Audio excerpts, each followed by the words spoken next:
Good afternoon, everybody. Good afternoon. It's so good to see you. My name is Christopher Gwen. I serve as the Chief of Interpretation and Education here at Gettysburg National Military Park. And along with the rest of the staff and the interpretive team and the foundation, we're always so delighted to see you here for the Winter Lecture Series, which is now in its 17th year. We've had hundreds of presentations, all of which are free and open to the public.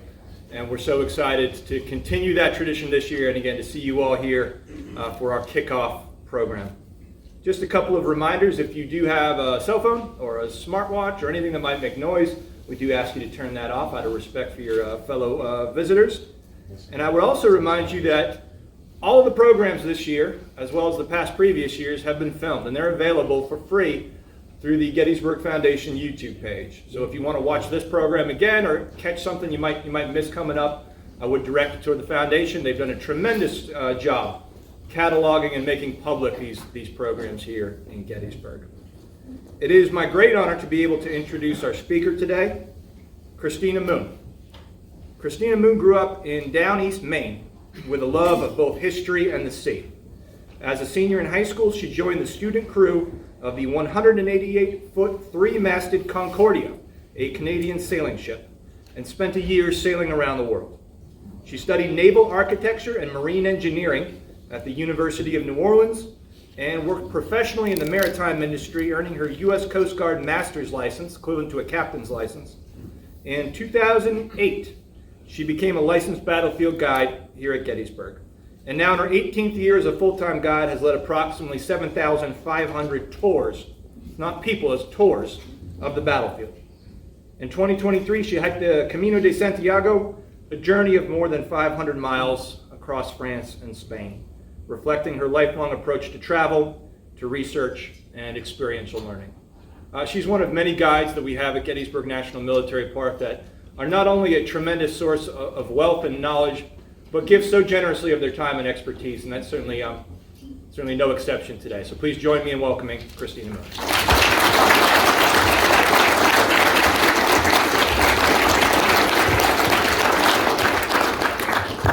Thank you, Chris. And I want to say thank you to all of you for showing up in the rain. I'm incredibly thrilled to see so many of you here today.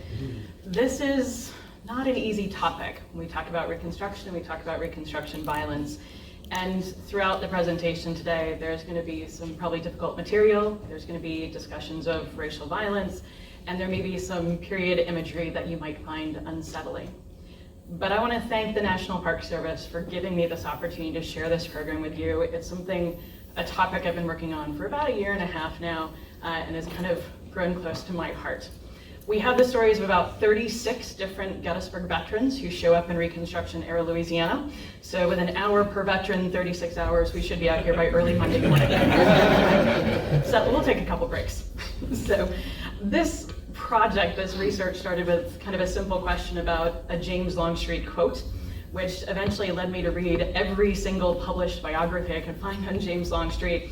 And he keeps popping up in New Orleans. And then he kept popping up with other people in New Orleans. And all of a sudden you started to see these sort of interconnected lives where people who had served here at Gettysburg now found themselves either on opposite sides or sometimes on the same side of the Reconstruction violence in Louisiana. So starting off, New Orleans developed as one of the South's most distinctive cities. It was built on a foundation of racial violence and slavery.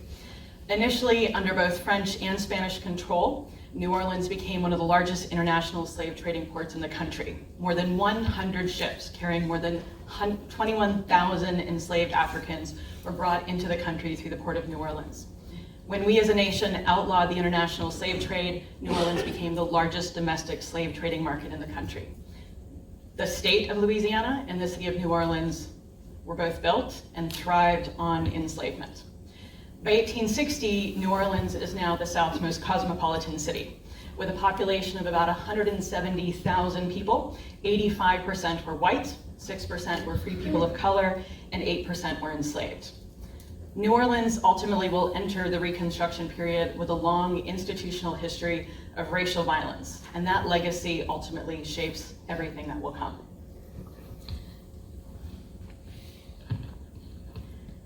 Despite that, or maybe because of it, New Orleans, that very oppressive system in New Orleans, a specific class of Black Americans rises in that deep South area.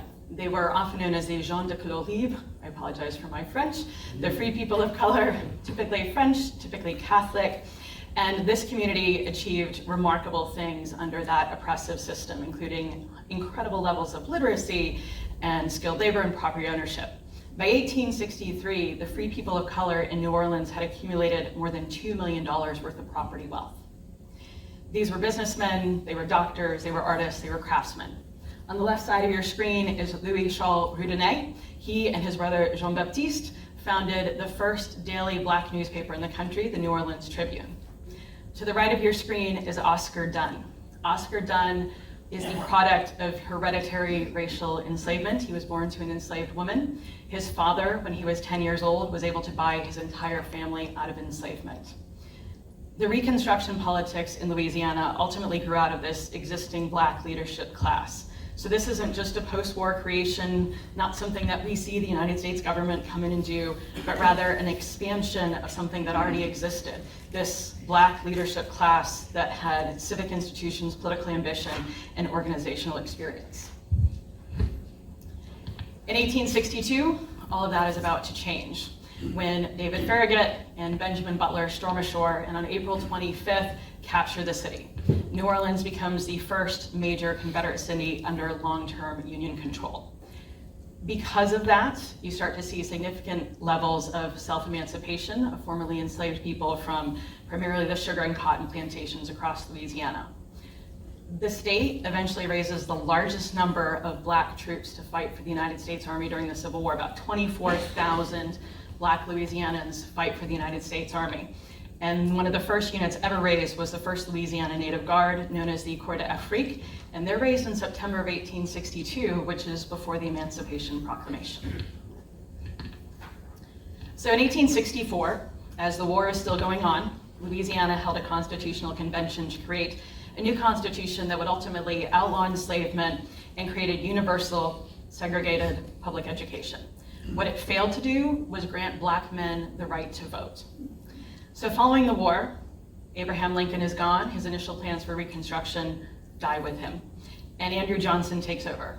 And I think many of us who know anything about Reconstruction would probably agree that his approach to Reconstruction is lenient and favors the former Confederates. So the election of 1865 saw significant numbers of former Confederates rising to power. Eventually, the legislature that forms out of Louisiana is known as the Rebel Legislature. 88% of its members are former Confederate officials or veterans. Immediately, they go to work to try to turn around any progress that's already been created. And one of the first things they do is work to enact a series of Black codes, they called them vagrancy laws. And one of those was that they would force Black Americans to sign labor contracts, often with their former enslavers. And if you didn't have a labor contract, then you could be charged with vagrancy, which meant arrest, fines, and conscript leasing, which, let's be honest, is simply enslavement by another name.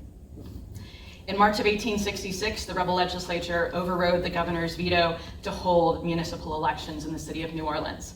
So New Orleans, much like the state of Louisiana, elects itself a rebel city council, and they elect the man in the middle. That's John T. Monroe. He had been the mayor of New Orleans. Ben Butler was the one who removed him from power, and now he's back in power in 1865. In response, the man on the left side of the screen, Governor Wells, calls to reconvene the 1864 Constitutional Convention. But this time he has two objectives. He wants to make sure that we grant suffrage to Black men, and he also wants to disenfranchise the former Confederates. They should no longer have the right to vote. How do you think that decision went over? Yeah, it divides not just the conservatives and the Democrats in Louisiana, but it also divides the Republicans and the moderates as well. And that's ultimately going to set the stage for violence. By the way, on the left side of the screen is this fantastic drawing done by Thomas Nast. I love Thomas Nast. Remember, he's the guy that brought us our sort of modern vision of Santa Claus. He's an absolutely amazing cartoonist. And that shows Mayor Monroe sort of with the CSA plaque on his chest and his militarized, violent police force. You should recognize the man on the left-hand side, Harry Hayes, commander of the Louisiana Tigers here at Gettysburg. He goes back home to Louisiana and is able to pretty seamlessly translate battlefield leadership into post-war political power. Mayor Monroe, at the same time Monroe is sort of restored to power, and at the same time that city council is being elected, Hayes gets himself elected to be sheriff of Orleans Parish. There's also a man appointed by the mayor named Thomas Adams to be chief of police. And pretty quickly, the city is able to raise a police force of about 550 men. 2/3 of them are former Confederates. After the war, as we all know, many of these people have lost everything. They are destitute, and they are looking for positions of authority. And this particular police force gives them that opportunity. The man on the right side of your screen is Absalom Baird. He's a Pennsylvanian. He had been a staff officer in the Army of the Potomac, though was smart enough to skedaddle before Gettysburg ever happened. He's gonna head up both the Freedmen's Bureau in New Orleans and the Military Department of Louisiana. In response to Wells' call for a new constitutional convention on July 30th, 1866, Mayor Monroe tells Baird that the city plans to declare this illegal and they're going to arrest any delegate that shows up as a threat to state authority. Absalom Baird is in a really difficult situation and he tries to remain neutral. Does that make anybody happy? No, that makes everybody angry, right? So state officials eventually send a telegram off to President Johnson asking him to prevent the military from interfering in any decisions made by the courts as to whether or not this convention will be allowed to go forward. Johnson, in his, I think probably you'd expect this, says, nope, we're not going to interfere. You guys do what you need to do. Absalom Baird sends a telegraph off to Secretary of War Stanton saying, what do I do? And Stanton never bothers to answer him. So on the 27th of July, the Republicans rally in New Orleans. The conservatives, the Democrats in the city view this as a threat, and the next morning they form a war council. The courts have not necessarily been on their side to say that the convention can't proceed, so they're gonna let it go ahead, but they're gonna get Harry Hayes and his posse of deputy sheriffs to arrest any of the delegates that show up. So on the morning of July 30th, Monroe proclaims the convention illegal, and he had it printed in every single newspaper in the city, except one. Which one? The Black Daily newspaper. So at 9 a.m. on the morning of July 30th, between 300 and 400 mostly Black supporters gather in what's known as the Mechanics Institute. It was a building that was being used as a state house at the time. Monroe, remember the chief of police, the mayor, the chief of police Adams, and Sheriff Hayes start stationing officers around the Mechanics Institute building. In the French Quarter, about 200 Black veterans are going to start a march towards the Mechanics Institute in support of this constitutional convention. These are veterans, some of them have been wounded in battle previously. They're carrying canes and sticks, maybe a handful had their own personal pistols. And as they make their way towards the Mechanics Institute, the spectators, the white spectators on the street, start throwing bricks. And then a gunshot rings out, and all hell breaks loose. Approximately 1,500 white civilians and police filled the streets. The police charge the marchers and literally start shooting them dead where they stood. Inside the Mechanics Institute, approximately 200 delegates and spectators are trapped. They start throwing up barricades, that's what you see in the middle picture there, and trying to protect themselves until finally the police start shooting through the doors, batter down the barricades. On the second floor of the Mechanics Institute, men leapt from the windows trying to escape to safety, only to be shot before they were hit the ground. Outside of the Mechanics Institute, firemen start joining the fray, and using those massive hydrant wrenches, they start swinging at the participants. A white minister inside the Mechanics Institute, Dr. Anthony Dosty, waving a white handkerchief in surrender, was stabbed and shot repeatedly. He died a couple days later. This fight lasted approximately 2 hours. And when it was all said and done, an army surgeon reported that 38 men had been killed, another 184 wounded. Realistically, the death toll was significantly higher. Many families took their dead and their wounded and they hid them because they feared further violence for having even been at the Mechanics Institute that morning. The man on the left, you should know, General Oliver Howard, commander of the 11th Corps here at Gettysburg, was now in charge of the Freedmen's Bureau and finds himself in what is arguably an impossible position, and certainly an unenviable at that. A federal investigation is launched. The Bureau gathers extensive testimony, And I cannot imagine how brave you had to have been to be one of these Black delegates or a Black spectator and then deliver your testimony to Congress. And what they tell Congress is that the police were active participants. The event was labeled a massacre in the federal record. General Sheridan, Phil Sheridan, commander of the military district of the Gulf, sends a dispatch to Grant 3 days after the massacre. He wrote, "The more information I obtain of the affair of the 30th in the city, the more revolting it becomes. It was no riot, it was an absolute massacre by the police, which was not excelled in murderous cruelty by that of Fort Pillow. It was a murder which the mayor and police of the city perpetrated without the shadow of a necessity. Furthermore, I believe it was premeditated, and every indication points to this." The end result of the violence at the Mechanics Institute is the end of presidential Reconstruction. This cannot sustain. So in the elections, the Republicans of 1868, are going to sweep to tremendous victories, and they will have veto-proof majorities in both the House and Senate. Once they do that, they're going to seize control of Reconstruction, and they'll start passing the Reconstruction Acts in 1867. The first thing they do is divide the South into 5 military districts, which will be overseen by military commanders. If you didn't know, Dan Sickles is a military governor in the South during Reconstruction. These governors are able to remove civil officials, they can oversee voter registration, and their job is to protect civil rights. Louisiana and Texas form the 5th military district, and placed in charge is the aforementioned Phil Sheridan. He's going to rule over the 5th military district from May of 1865 until September of 1867. His command style is strict because he wants to enforce those civil rights. That, as you can imagine, angers people in the South. At one point in time, he removes several officials from the New Orleans City Council. That makes President Johnson very angry, and Johnson strips him from command. He gets replaced with a series of interim commanders until finally this guy shows up, and you should recognize him, Winfield Scott Hancock, commander of the 2nd Corps here at Gettysburg, became the military governor of the 5th District in November of 1867. Hancock was a Democrat. Remember, he's going to run for president as a Democrat years later, and he was known to be openly hostile to Reconstruction. That probably made him a prime choice for Johnson and the Southern conservatives. On November 29th of 1867, Hancock issued General Orders number 40. You can see them up there on your screen as they were printed in the newspaper. And he began with, "Peace and quiet reign in this department." Do they?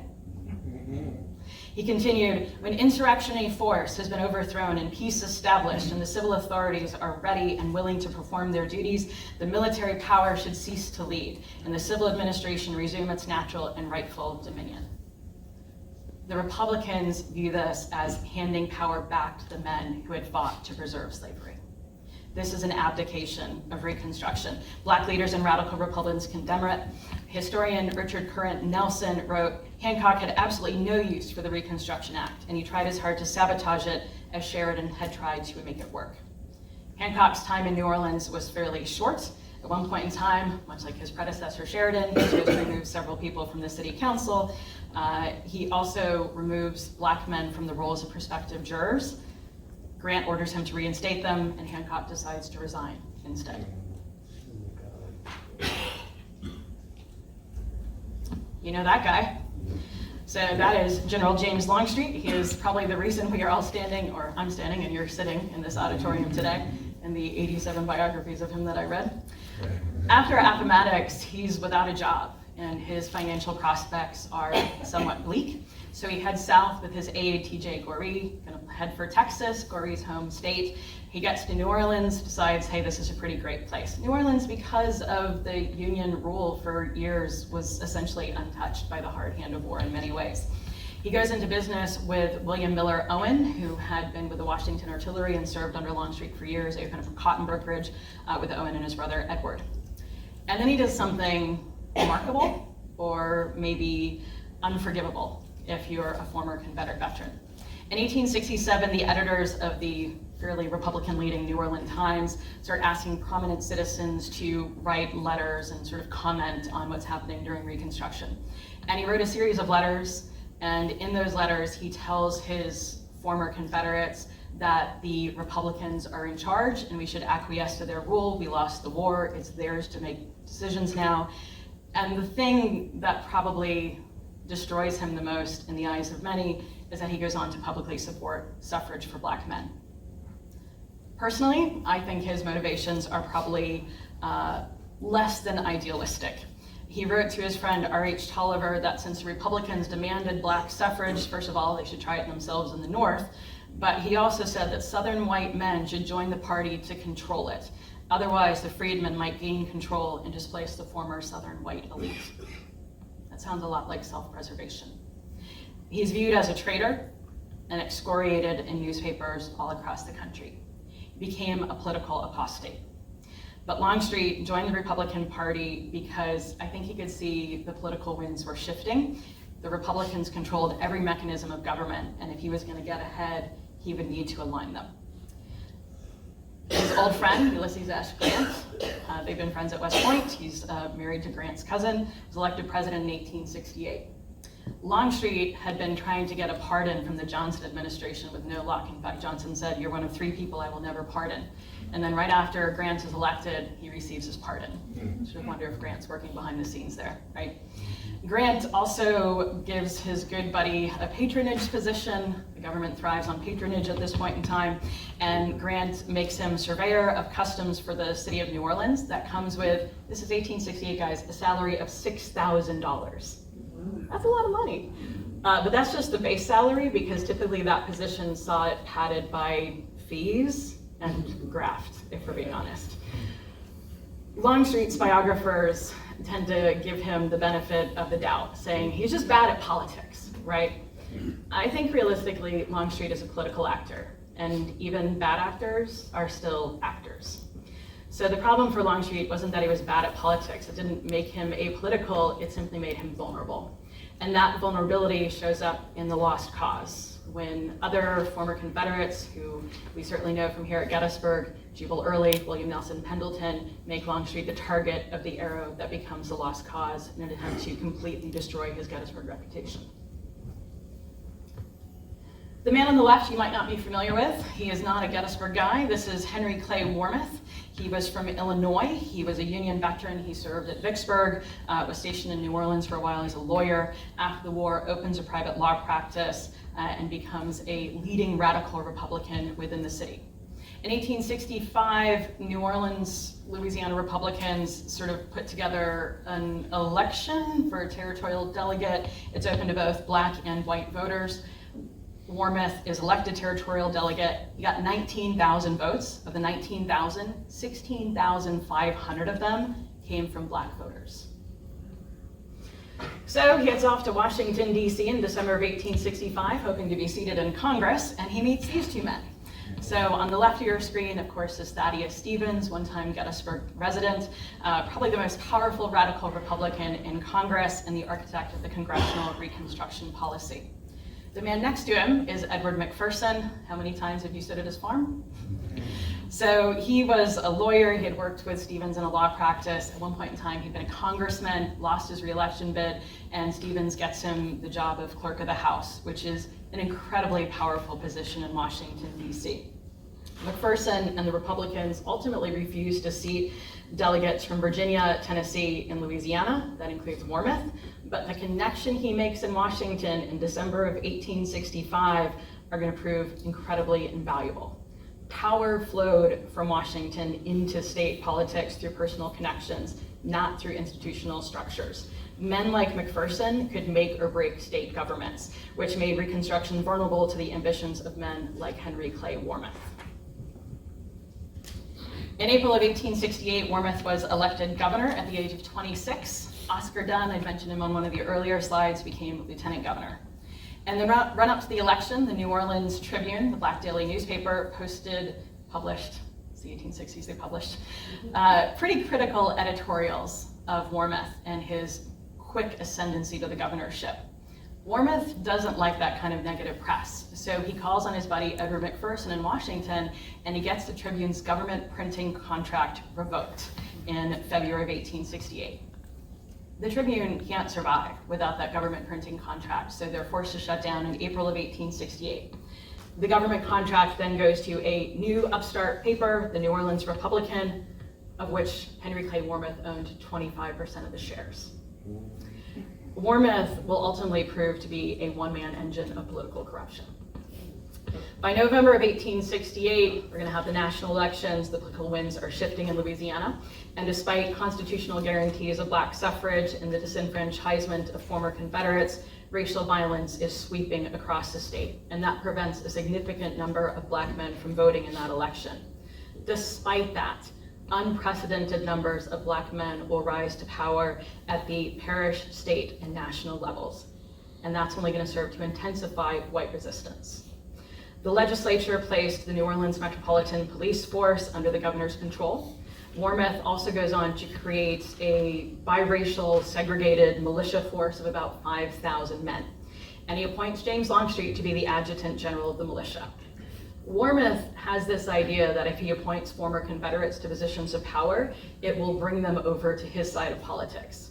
Apparently he missed the letters in the paper in 1867 because Longstreet has very few friends in the old Confederacy at that point in time. Ultimately, he's going to try to knit together a coalition of black voters, Republicans, former Confederates, scalawags, carpetbaggers. Nobody's happy in that sort of knit together coalition. Nobody's having their needs or desires met.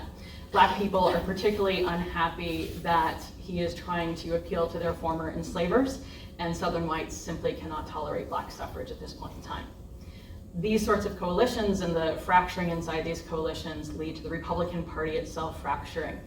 Internally, corruption allegations start to multiply, and white opposition starts framing this government as illegitimate misrule. You may or may not know the man on the left-hand side of the screen. Good luck pronouncing his name. Chris and I were having a conversation about YouTube pronunciations. I went on YouTube to try to figure it out. Alcibiades, says YouTube. DeBlanc, staunch secessionist at Gettysburg. He served as a lieutenant colonel of the 8th Louisiana. During the fighting on East Cemetery Hill on the night of July 2nd, he ultimately took command of the regiment before he was wounded in the arm. He never returns to the regiment after his wounding. Goes back home to Louisiana, 1867. That spring, he founds what's initially known as the Caucasian Club, later known as the Knights of the White Camellia. They are essentially modeled after the KKK, which had been started a couple of years earlier. Their leadership was drawn from the highest levels of the Democratic Party and conservative social clubs. Angered by the election of Warmoth and certainly Oscar Dunn, statewide they start engaging in terror campaigns to prevent black men from voting. Warmoth apparently wrote to President Johnson asking for help, saying that people were shot down in the roads, in their houses and elsewhere, without a question being asked or any steps taken to bring the offenders to justice. There were between 15 and 20,000 members in the 3 parishes that surround the city of New Orleans. That significantly dwarfs the 5,000-man militia and the 550-man Metropolitan Police Force. The reign of terror peaked from April to November of 1865, again in the run-up to the election. The Freedmen's Bureau and the Louisiana State Legislature conducted investigations and eventually determined that they had engaged in more than 1,000 murders in that time period. It worked, by the way. Grant lost the election to Horatio Seymour in an absolute landslide. The Knights essentially disappear by 1870 when Congress starts passing what are known as the Enforcement Acts, which essentially outlaw the kind of racial violence that the Knights and the KKK had thrived on up until that point. But just because their organization disappears doesn't mean their ideology disappears. By 1872, the Warmoth administration is foundering under accusations of corruption. The Republican Party starts splitting into factions. The most notable of those factions was known as the Custom House Ring, which is rooted in patronage, federally backed, and led by U.S. Marshal Stephen B. Packard, as well as Customs Collector for the city of New Orleans, James F. Casey, who happens to be President Grant's brother-in-law, Packard's brother, Stephen Packard, who's a state senator, and Lieutenant Governor Oscar Dunn. They, generally speaking, have the support of the black voters in the city. Dunn died unexpectedly in 1871, so Warmoth rushed to replace him with the man you see on the left side of your screen. That is Pinckney Benton Stewart Pinchback, a Union veteran and a black state senator. Apparently, to get Pinchback into that position took significant amounts of bribery. Ultimately, 5 parties nominated 5 different candidates in 1872. The man in the middle of your screen, William Pitt Kellogg, a Union veteran, was backed by the Custom House Ring and, by the way, James Longstreet. Democrats chose a man named John McInerney. Another Republican faction chose PBS Pinchback. The liberal Republicans, who are not all that Republican and not liberal by our modern terms, backed a man named Davidson Bradford Penn. He is a Gettysburg veteran. He was 7th Louisiana here. And the Reform Party chose another Confederate veteran named George Williamson. Five-way split is not going to work. So they start forming fusion tickets, and ultimately McInerney is going to hook up with Penn, McInerney for governor, D.B. Penn for lieutenant governor. Williamson and Pinchback withdraw their candidacies, and they're going to back the Kellogg administration. Pinchback does it in order to get a congressional seat. They're also going to support Caesar Antoine, who is a black state senator, for lieutenant governor. Election day is November 4th, 1872. And Louisiana is starting to succumb to its old election style. Fraud, voters were removed from the rolls, polling places were relocated, ballots had been destroyed. By the end of the election season, both parties claimed victory, so it fell to what was known as a returning board to determine who had actually won the election. The returning board was created in 1870 to certify elections and discard returns from precincts where voter intimidation and violence were present. That seems like most of them. The governor, lieutenant governor, and secretary of state were de facto members. However, they had also passed a rule that said nobody running for a position for an office could actually serve on the returning board, which meant Pinchback was out, and so was another member. The secretary of state has his idea of who should fill the empty seats, but Wormuth kind of jumps the gun. He's got his own idea of candidates, and he tries to get the secretary out. One of the individuals that the secretary nominates for the returning board is James Longstreet. Just keeps popping up. Eventually it goes to the courts. The courts rule in favor of the Secretary of State and his returning board. Custom House representatives rush to Washington, D.C. to try to get the Grant administration to back their side, while back home, Wormuth is trying to intimidate judges at every single turn. His party starts turning on him, and Wormuth, now backing the fusionists, essentially the Democrats and the liberal Republicans, was ultimately impeached for election tampering and suspended from office, which meant on December 9th, PBS Pinchback became the first black governor in American history. He served for 39 days. Before his impeachment, Wormuth called the state legislature into special session on December 9th. Marshal Packard and federal troops were on standby to enforce the court's rulings. The returning board met that morning and, unsurprisingly, confirmed both Kellogg and Antoine, as well as Republican majorities in both the House and the Senate. 2 days later, on December 11th, Wormuth calls for the fusionists to assemble at City Hall, and he tries to wrest the militia away from James Longstreet, appointing James Walton of the Washington Artillery, served under Longstreet, and William Miller Owen, also of the Washington Artillery, Longstreet's former business partner, to command the troops and muster troops in the city. They're able to get about 500 men and an artillery battery to defend Wormuth and the fusionists. They eventually captured an armory downtown as well. Pinchback orders the Metropolitan Police to retake the armory, which results in an hours-long awkward standoff between both sides that only ends when federal troops arrive in the city and end it. By January, both sides are still convinced of their own legitimacy. And on January 13th, which was Inauguration Day in the city, we have two inaugurations. Kellogg is inaugurated as governor, and so is John McInerney. They also formed two rival legislatures, Kellogg's legislature meeting at the Mechanics Institute and McInerney's across town. Ultimately, the Grant administration recognizes the Kellogg government as a legitimate government of the state. Grant Parish, which you see in the middle of the map of Louisiana, was created during Reconstruction to ensure black political representation. About 4,500 residents in the parish, just over half of them were freedmen, and I think like most places, it was deeply politically divided. Like what was happening statewide, you also had rival Republican Democratic parish governments emerging from the 1872 election. The Republicans had backed a man named Dan Shaw to be sheriff of the parish, as well as a man named R.C. Register to be the judge.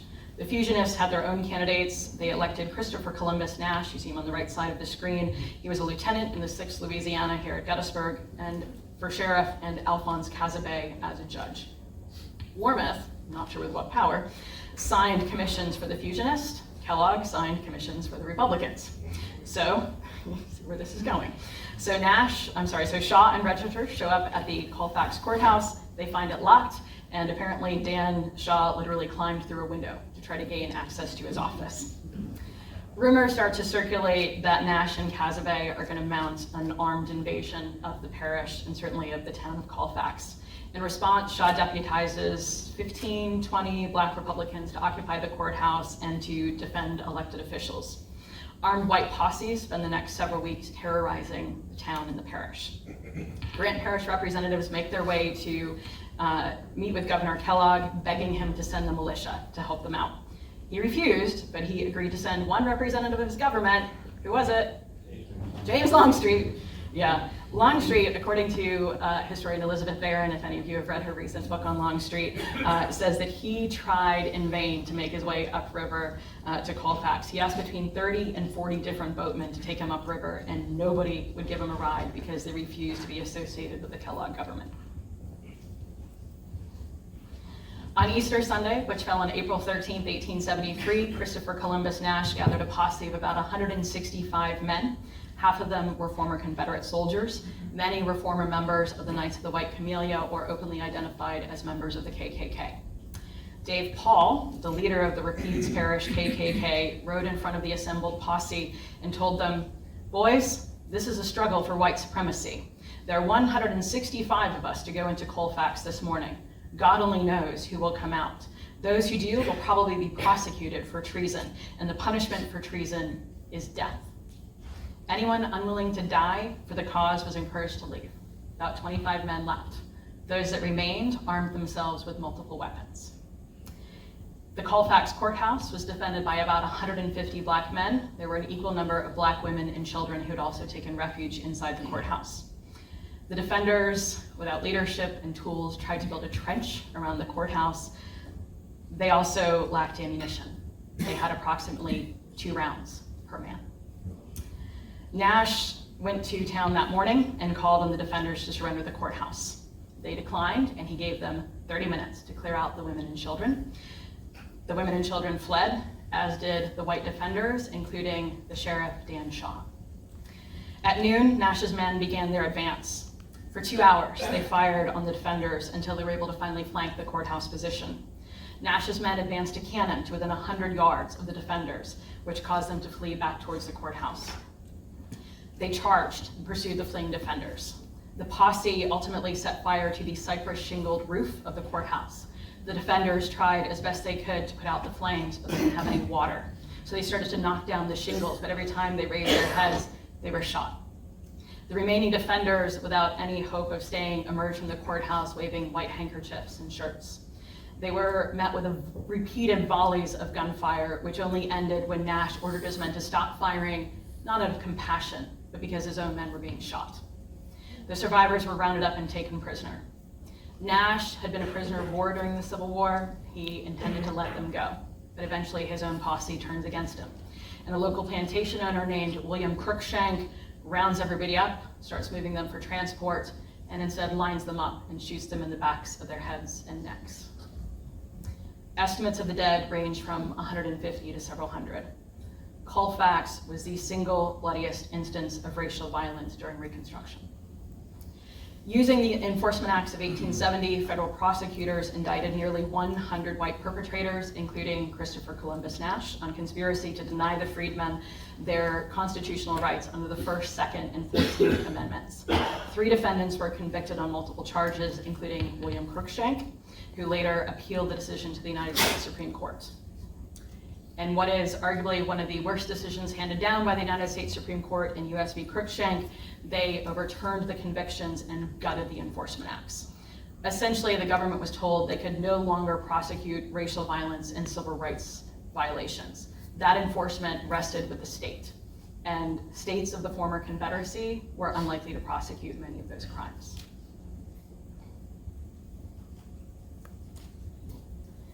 The White League was founded in Opelousas, Louisiana in April 1874. They were arguably the paramilitary wing of the Democratic Party. Unlike the KKK, they operated openly. Historian James Gill noted they would ride unmasked and in broad daylight with hangman's nooses dangling from their saddles to the doors of parish courthouses. There they would suggest the resignation from public office of all blacks and scalawags who were invariably quick to comply. The New Orleans chapter of the Crescent City White League was led by Frederick Nash Ogden, who organized Ogden's cavalry, which served underneath in Bedford Forest. Ogden's Crescent City White League was essentially indistinguishable from Forest KKK, with the one exception being that they marched and drilled openly within the streets of New Orleans. The Washington Artillery, arguably the most elite artillery unit in the Army of Northern Virginia. The veterans of the unit assumed leadership positions, including James Walton and William Miller Owen, who we talked about previously. They're also the most well-represented unit in the White League. 18 officers and 30 enlisted men joined the League. Author James K. Hogue suggests that more than 10% of the unit's members had joined by 1874. Hogue wrote, "It seems that those most likely to have volunteered for a civil war to establish an independent Southern nation in the 1860s were those most likely to volunteer for a civil war to overthrow Reconstruction in the 1870s.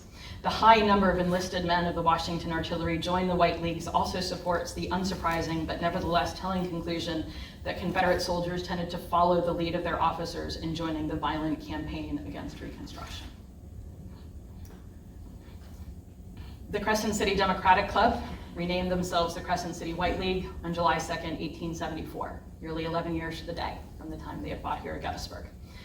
Based on what I've been able to find using muster rolls of the White Leagues and using soldier service records, approximately 6% of the Washington artillerymen who served here at Gettysburg eventually joined the Crescent City chapter of the White League.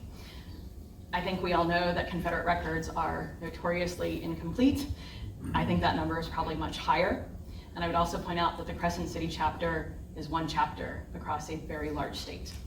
By 1874, the Crescent City White League had 26 companies of infantry, 2 artillery batteries, nearly 1,500 men had joined the ranks. The White League, despite their surging numbers, lacked weapons.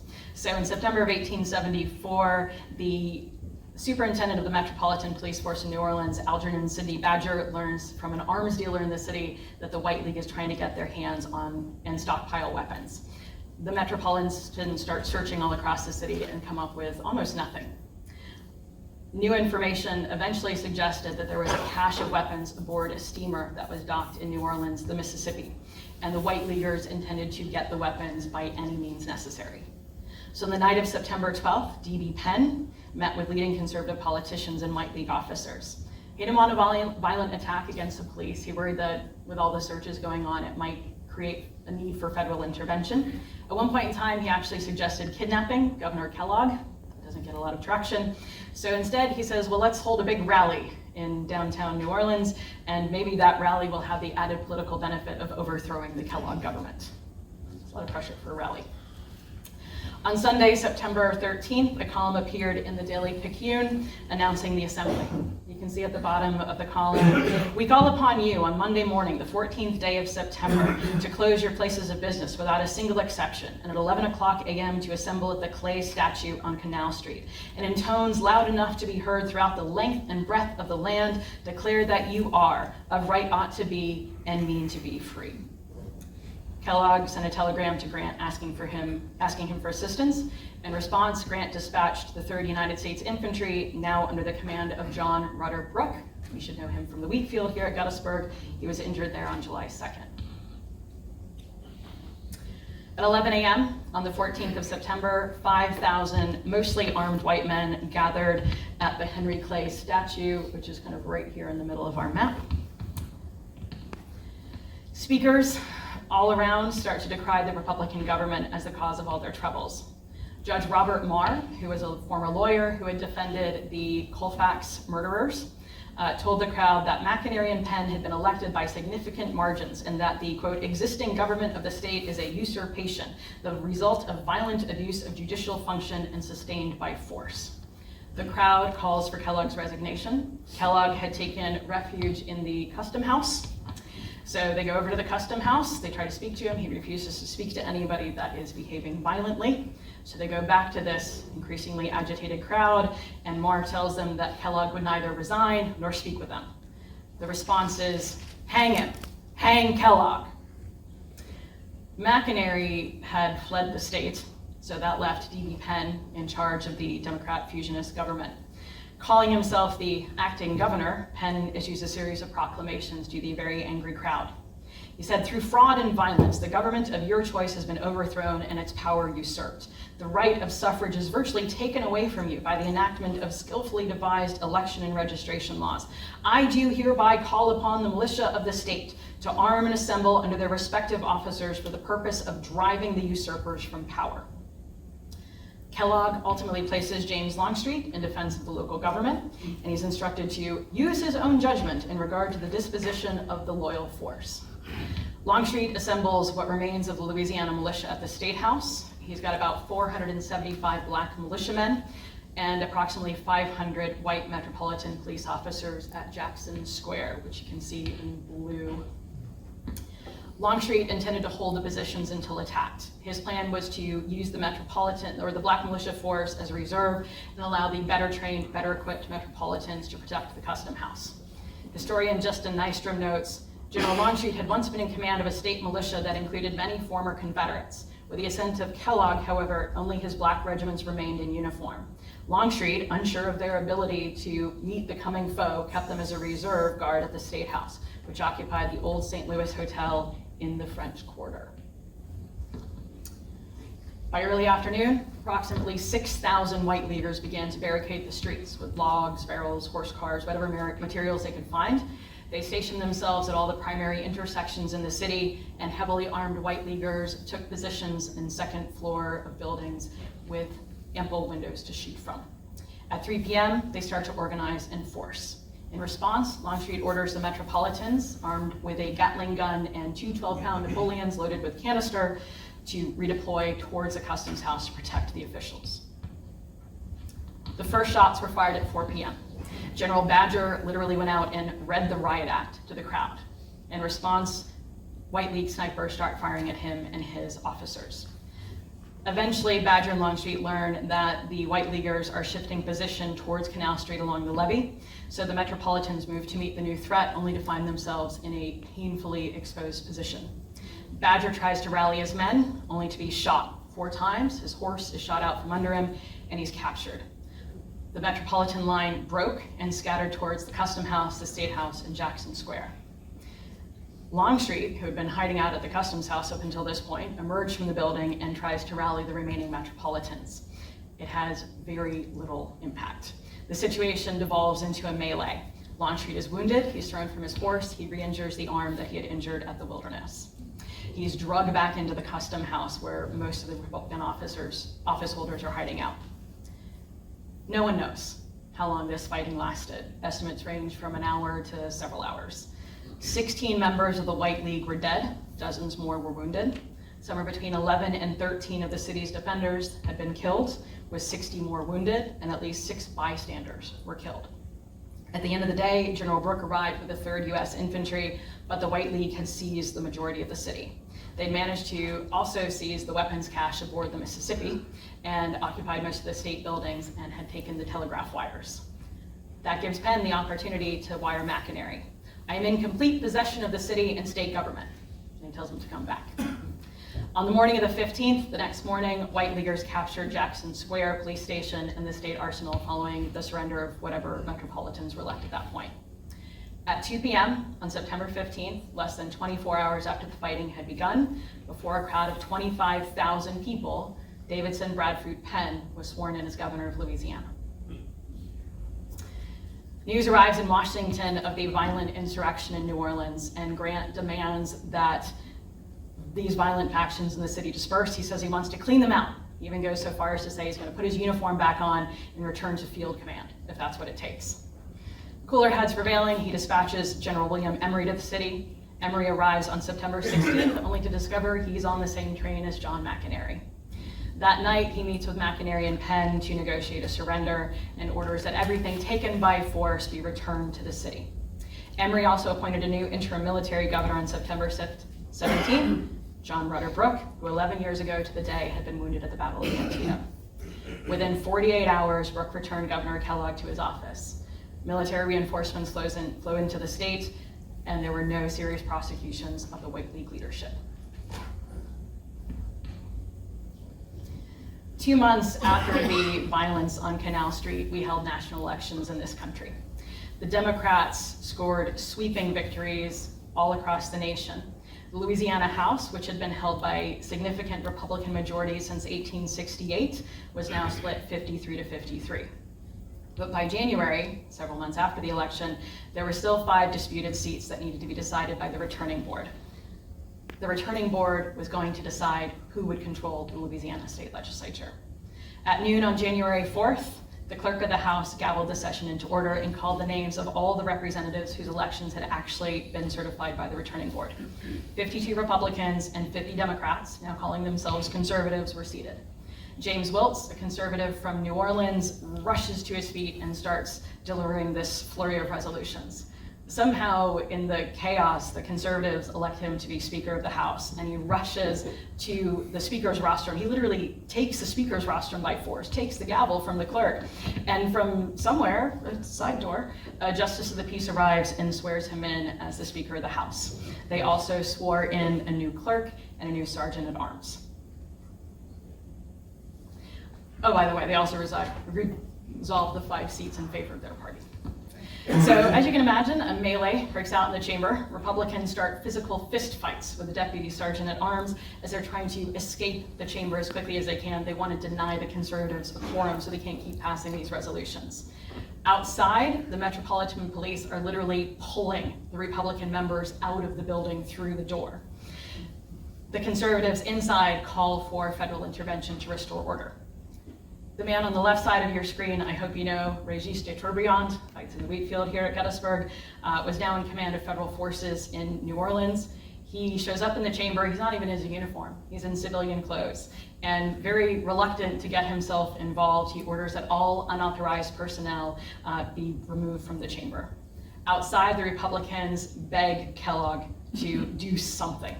General Emory, Colonel de Tourbillon are ordered to clear the hall and state houses of all persons not returned as legal members of the House by representatives of the returning board of the state. De Tourbillon found his uniform, and he and his soldiers entered the state house with their bayonets fixed to remove the 5 disputed conservatives.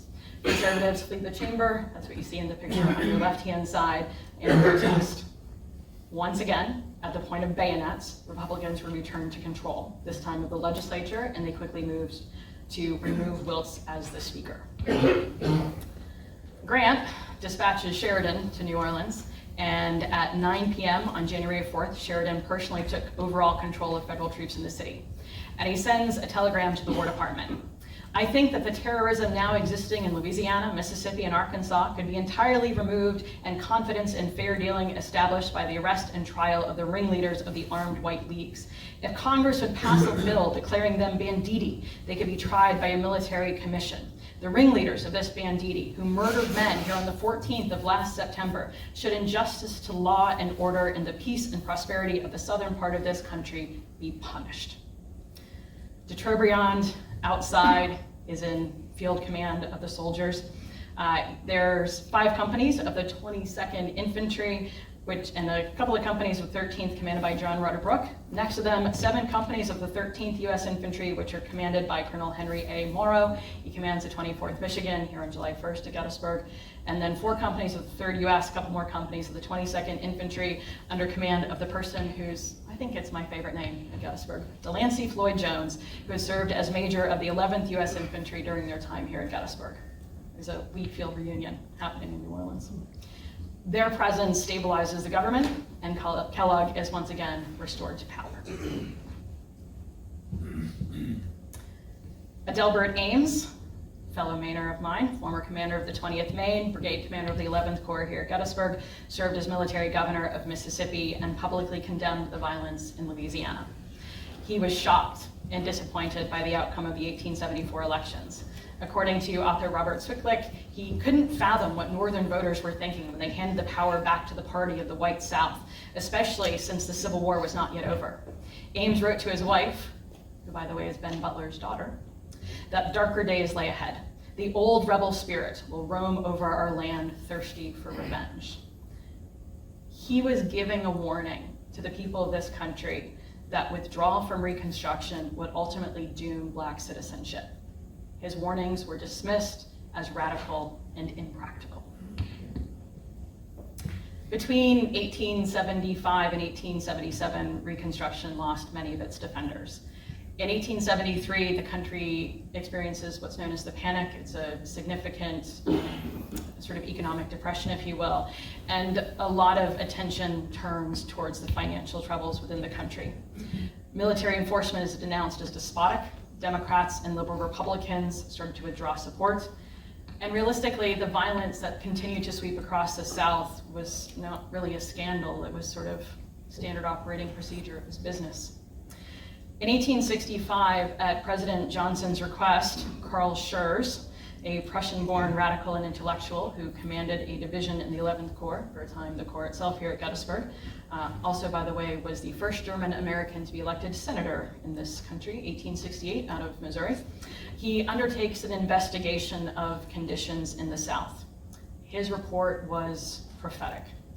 Southern loyalty, he thought, was merely submission to necessity, and the South would attempt to establish a new form of servitude, making the freedman the slave of society. He warned this could result in bloody collisions and that federal control must continue. His conclusion was stark. As long as the South cherished interests peculiar to them, their loyalty to the Union would always be uncertain. 1875, Schurz was no longer a radical idealist. He'd become a leading liberal Republican, still committed to black suffrage, but he'd now come against the Johnson administration, and now he found himself at odds with Grant.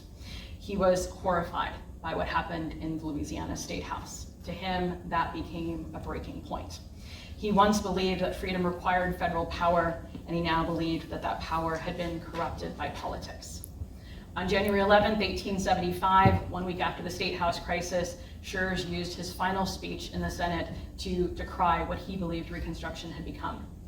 It is not indeed the success of any Napoleonic ambition in this country that I fear, but what I do see reason to fear if we continue on our course is this, that our time-honored constitutional principles will be gradually obliterated by repeated abuses of power establishing themselves as precedents, that the machinery of administration may become more and more a mere instrument of ring rule, a tool to manufacture majorities and to organize plunder, and that finally, in the hollow shell of Republican forms, this government will become the mere football of rapacious and despotic factions.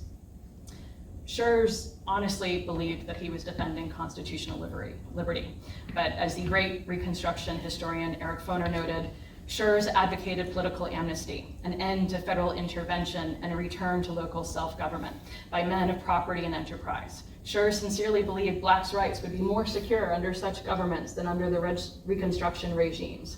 But whether he quite appreciated it or not, his program had no other meaning than a return to white supremacy. Francis Nichols missed the Battle of Gettysburg. He'd been twice wounded in battle, losing his left arm and his left foot. His brigade is here, of course. He stays out of politics after the war, practicing law, elected to some parish positions. Publicly, he staked out a position in opposition to the terroristic violence of organizations like the White League, and he even took the opportunity to appoint a handful of black men to minor positions within the parish. In July of 1876, the Democrats hold their nominating convention for governor of Louisiana. Once again, the party is split. D.B. Penn, Frederick Nash Ogden, John McInerney, and James Wilkes were the one-time speaker. It took 4 ballots, but they finally decided on Francis Nichols. The Republicans were also split, eventually choosing Marshal Stephen B. Packard for governor and former state senator and lieutenant governor C.C. Antoine to be renominated as lieutenant governor. By this point, the Republicans were clinging to the tattered promises of Reconstruction. Democrats hoped to follow in the footsteps of other southern states, which had been, quote, redeemed, which essentially means they've been returned to their pre-war political control. The 1876 election turns out like pretty much every other Louisiana election up until that point, plagued by fraud and violence. When it's done, both Packard and Nichols claim victory. The Republican Returning Board gives the election to Packard. The conservatives accuse them of fraud. They produce their own election tally and they declare Nichols to be the victor. It's going to take federal intervention to determine who is the governor of the state of Louisiana once again. Nationally, the situation is just as fraught. The 1876 election is a disaster. Democrats nominated New Yorker Samuel Tilden. Republicans nominated Ohioan and Civil War veteran Rutherford B. Hayes. When the votes were counted, Tilden had won the popular vote and controlled the Electoral College 184 votes to 165. He needed 185 votes to win at that point in time. In 3 states, the election returns were in doubt: South Carolina, Florida, and Louisiana. There's also one disputed electoral vote in Oregon, which means there are 20 votes left to be counted. Grant and Congress ultimately convene a 15-man committee to try to resolve the issue. 5 congressmen, 5 senators, 5 Supreme Court justices. 7 will be Republicans, 7 will be Democrats, and 1 independent. A Supreme Court justice named David Davis, who had been a close friend and campaign manager for Abraham Lincoln. Hoping that they could sway the vote in their favor, Illinois Democrats rushed to nominate David Davis to the US Senate. That ploy doesn't work. Davis, being a principled jurist, withdrew from the panel. The remaining Supreme Court justices are all Republicans, so they get together and decide who's the most fair-minded, and they chose Justice Joseph P. Bradley, which meant Joseph P. Bradley, one man, would determine who became president as a result of the 1876 election. The Republicans voted for Hayes, Democrats voted for Tilden, and Bradley, unsurprisingly, voted for Hayes. The conservatives are outraged and do whatever is within their power to try to keep the election results from being certified. Eventually, the 2 sides start to engage in negotiation, and Hayes offers the ultimate compromise. If the Democrats agree to certify him and his election, he would withdraw all federal troops from the southern states, and Democrats elected in unredeemed states, that would include Louisiana, like Francis Nichols, would have their election certified. Democrats agree, and Hayes is sworn in as the 19th president of the United States. That compromise, the result of one man's decision, returns the southern states in many ways to their pre-war status. Black men faced challenges to voting and office holding, while former Confederates once again rose to power. White supremacy and racial violence become the status quo. The Equal Justice Initiative has looked at Reconstruction and determined 34 cases of mass lynchings and racially motivated murders during that period. 12 of them occurred in Louisiana. More than 1,000 people were victims of lynching and racially motivated violence in Louisiana during Reconstruction. These killings were rarely punished. In the years between Reconstruction and 1950, the Equal Justice Initiative asserts that Louisiana had the 3rd highest rate of lynchings in the nation. In the decades after the fall of Reconstruction, New Orleanians erected monuments to Robert E. Lee, Jefferson Davis, P.G.T. Beauregard, as well as a monument to the violent insurrection of 1874. I call it the Battle of Canal Street, they call it the Battle of Liberty Place.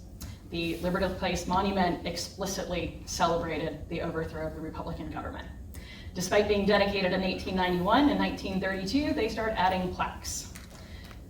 The one you can see up there now, McInerney and Penn, having been elected governor and lieutenant governor by the white people, were duly installed by this overthrow of carpetbag government, ousting the usurpers, Governor Kellogg, white, and Lieutenant Governor Antoine, colored.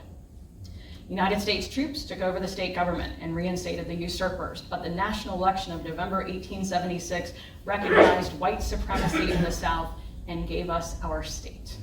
Wow, that's bad. In 1974, the city adds an additional marker condemning the monument's celebration of white supremacy. And then in 1993, they removed some of the original inscriptions and they replaced them with language honoring both sides and framing it as a lesson for the future.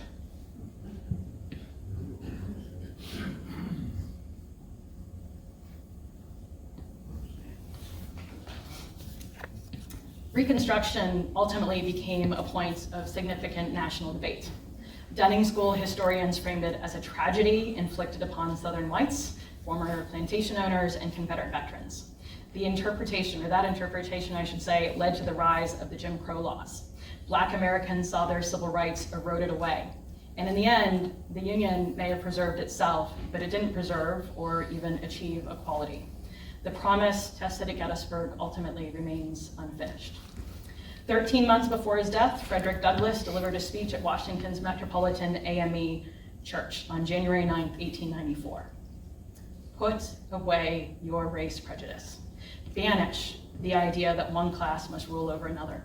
Recognize the fact that the rights of the humblest citizen are as worthy of protection as are those of the highest, and whatever may be in store for it in the future, whether prosperity or adversity, whether it shall have foes without or foes within, whether there shall be peace or war, based upon the eternal principles of truth, justice, and humanity, and with no class having any cause of complaint or grievance, your republic will stand and flourish forever. Amen.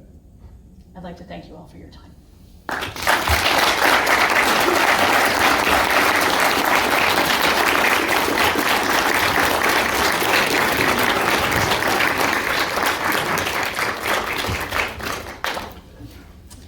Chris, Good time for questions. a couple questions? Anybody has any? Dave? Yes, you said Sheridan was in command of the Gulf during the first New Orleans massacre. Yeah. Do you know if he was present in New Orleans? Did he have federal troops there then? Yeah, Okay. I Did he believe take so. any action? Not much. Thank you. Yeah. Thank you. Yes? Yeah.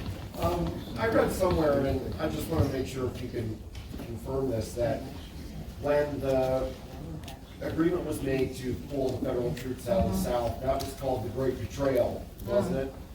Yeah, that's what I would call it. 'Cause I saw something Yeah. I read that called it the Great Betrayal. Right, and the following year is going to lead to the Posse Comitatus Act, which says you can't use troops as law enforcement. Right? Yeah, over here.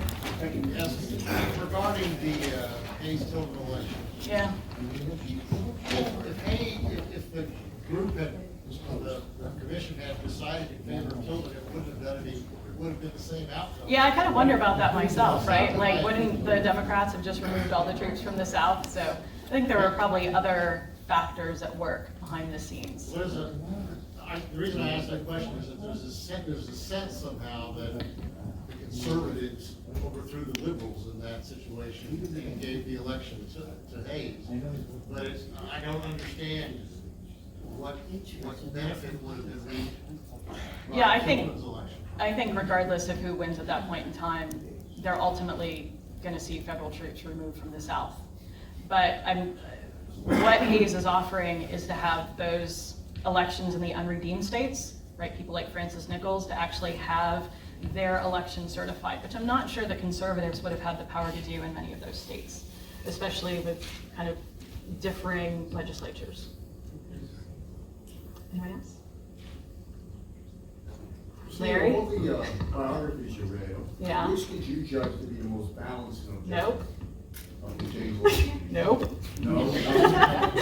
Larry? Yes. Yeah, I don't know. I like both Jeff Wirt and Bill Piston.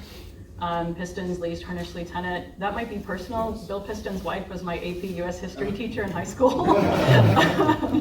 But I think both of them are very well done. Yeah. And I like parts of Dr. Varen's new book as well. I think she certainly takes turns that we haven't necessarily seen in some of the other biographies. So I think any new information we can get, everybody comes at a book with a new interpretation. And honestly, at this point, I feel if you get one thing out of a book you read, if you get one new idea, if you get one new interpretation, it's worth it, right? Absolutely. Yeah. All right, guys, grab your umbrellas. Thank you again.